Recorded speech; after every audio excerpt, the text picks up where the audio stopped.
আসসালামু আলাইকুম, কি অবস্থা সবার? আশা করছি প্রত্যেকেই ভালো আছেন এবং সুস্থ আছেন। So care visa is like a scam in this country. So আমি কথা বলছি ইংল্যান্ড থেকে। So most of the Bangladeshi brother and sisters আসছে কেয়ার ভিসায়, এবং almost 85 to 95% care visas are in scam, because তারা টাকার জন্য কেয়ার ভিসাটা বের করে সেল করে দিচ্ছে। এবং বাংলাদেশের অনেক অনেক হাজার হাজার মানুষ সেই স্ক্যাম ভিসাগুলো কিনে এই দেশে আসছে, প্রায় 30 লক্ষ টাকা খরচ করে। তার মানে কি দাঁড়ালো দেখেন, এই দেশে আসার পরে তাদেরকে কোনো জব দিচ্ছে না। ওকে, জব দিচ্ছে না, তাহলে তারা কিভাবে কিভাবে এই 30 লক্ষ টাকা উঠাবে? অ্যান্ড দেন হচ্ছে ট্যাক্স পে করে আফটার 5 ইয়ার্স পর যাবে, সরি, আইএলআর।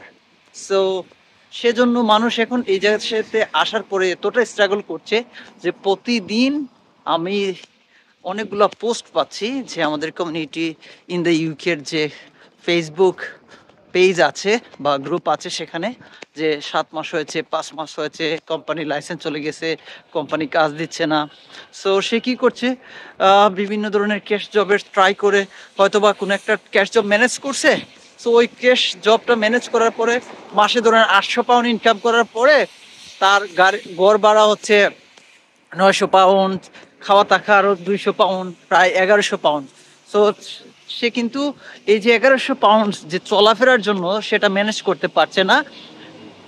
সো সেক্ষেত্রে কি দেখাচ্ছে যে সে তার যে করুণ অবস্থা, সেই অবস্থা থেকে সে উত্তীর্ণ হতে পারছে না এই যে কাজ না দেওয়ার ফলে। এবং 30 লক্ষ টাকা যে দেশে সে ঋণ করে আসছে, বাড়িঘর বা জায়গা সম্পত্তি বিক্রি করে আসছে, তার সেই টাকাটাও কিন্তু সে উঠাতে পারছে না। কারণ এই দেশেতে আসার পর সে তো জীবনযাত্রার যে অবস্থা বা মান উন্নত হওয়ার যে কথা, সেটা কিন্তু হচ্ছে না। কারণ হচ্ছে তাকে কোনো কাজই দিচ্ছে না কোম্পানি, এবং ম্যাক্সিমাম কোম্পানির কিন্তু ডে বাই ডে লাইসেন্স বাতিল হয়ে যাচ্ছে। এবং মোস্ট অফ দ্য কেয়ার ভিসার যে কোম্পানিগুলো আছে, যেগুলো ফেক, এগুলো আসলে কোনো মানে ফিজিক্যাল কোনো ইয়ে নাই তাদের, কি বলে, অফিস নাই। তারা অনলাইনে অফিস করে। ধরেন বাঙালি, ইন্ডিয়ান, পাকিস্তানি, নাইজেরিয়ান, এদের সাথে হাত মিলিয়ে তারা কি করছে, তারা ভিসা বের করছে এই ইউকে গভর্নমেন্টের কাছ থেকে, এবং সেগুলোকে বিভিন্নভাবে সেল করছে। এবং সেল করে কিন্তু তারা তাদের যে মুনাফা বা তাদের যে এই হারাম ইনকামটা, আমি ডিরেক্টলি হারাম বলছি কারণ মানুষের সাথে ফ্রড করা, মানুষের হক নষ্ট করা, এটা ডিরেক্টলি হারাম। তার কিন্তু এই হারাম বিজনেসটা করে যাচ্ছে ডে বাই ডে। এবং যার ফলে মানুষ কি করছে, অসহায় হয়ে ইসলাম ক্লেম করছে। এবং অনেকেই ইসলাম ক্লেম করার পরে কি করছে, তার প্রপার ডকুমেন্ট না থাকার ফলে তার কিন্তু ইসলাম রিফিউজ হচ্ছে, এবং রিফিউজ হওয়ার ফলে তাকে কিন্তু কিছুদিনের মধ্যে রুয়ান্ডা পাঠিয়ে দেওয়া হবে। সো সেই ক্ষেত্রে কি, আমার যে ব্রাদার অ্যান্ড সিস্টাররা আসছে তারা কিন্তু খুব করুণ অবস্থায় আসছে। এই জন্যই আমি বলছি যে যারা আপকামিং এ চিন্তা করছেন যে কেয়ার ভিসায় আসবেন, তাদেরকে বলবো কেয়ার ভিসায় না আসার জন্য। আসলে এই যে টাকাটা খরচ করে আসবেন সেটা তো তুলতে পারবেনই না, এবং কাজ না করার ফলে এই দেশে আপনি যে খাওয়া থাকার জন্য যে টাকাটা দরকার সেটাও কিন্তু আপনি তুলতে পারবেন না এই সব কারণে। কারণ পরিস্থিতি এমন হচ্ছে, অনেক মানুষ আসছে, নট অনলি যে from Bangladesh, but also other countries like চায়নাজ, Nigerian, African countries, Indian, এই পাকিস্তান, এইসব দেশ থেকেও কিন্তু অনেক মানুষ আসছে। সেই ফলে কি হচ্ছে, অনেক মানুষের কর্মসংস্থান দেওয়ার জন্য যে পরিমাণ কাজ থাকা দরকার সে পরিমাণ কিন্তু কাজ হচ্ছে না বা কাজ পাওয়া যাচ্ছে না।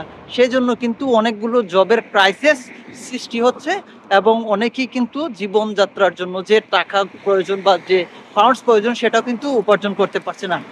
সো সেই জন্য বলবো ভেবে চিন্তে আসেন, এবং ভিসা যে জেনুইন হয় কিন্তু কাজ দিবে কিনা সেটাও কিন্তু আপনাকে অবশ্যই জাস্টিফাই করে আসতে হবে। এবং মোস্ট অফ দ্য থিং আপনাকে, বা কিছু জিনিস আপনাকে অবশ্যই চিন্তা করতে হবে, আপনার ল্যাঙ্গুয়েজ স্কিলটা কেন একটু ভালো করে নিতে হবে। এবং ল্যাঙ্গুয়েজ স্কিলটা যদি ভালো হয় হয়তো বা পার্ট টাইম জব করতে পারবেন, বাট ওই সব রিলেটেড সেক্টরে। এবং আপকামিং ডেজগুলোতে কিন্তু ডিপেন্ডেন্ট নিয়ে আসতে পারতেছেন না এইসব ভিসার ক্ষেত্রে। এবং স্টুডেন্ট ভিসার ক্ষেত্রেও কিন্তু আপনি ডিপেন্ডেন্ট নিয়ে আসতে পারতেছেন না, শুধুমাত্র রিসার্চ বেসড পিএইচডি এবং মাস্টার্স কোর্সেই কিন্তু আনতে পারবেন। এই ছিল আমার কথাগুলো, আপনাদের আশা করবি ভালো লাগবে, এবং যারা শুনছেন যাদের হেল্প দরকার অবশ্যই কমেন্টের মাধ্যমে হেল্প জানবেন, কোয়েশ্চেন করবেন, আমি অবশ্যই ট্রাই করবো আপনাদেরকে বিভিন্ন বিষয়ে হেল্প করার জন্য ইনশাল্লাহ।